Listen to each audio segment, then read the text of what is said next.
बैसागु बोथोरा सफैलायबाय आयौ जोंनि गोसोआबो रंजाखांबाय दाउ खौवौआबो गाबफैलायबाय हनै बोसोर गोदानाबो सफैलायबाय बैसागु बोथोरा सफैलायबाय आयौ जोंनि गोसोआबो रंजाखांबाय दाउ खौवौआबो गाबफैलायबाय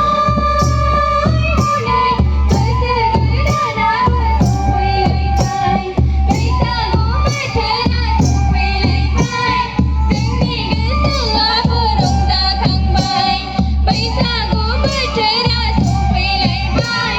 जोंनि गोसोआबो रंजाखांबाय बैसागु बोथोरा सफैलायबाय जोंनि गोसोआबो रंजाखांबाय बैसागु बोथोरा सफैलायबाय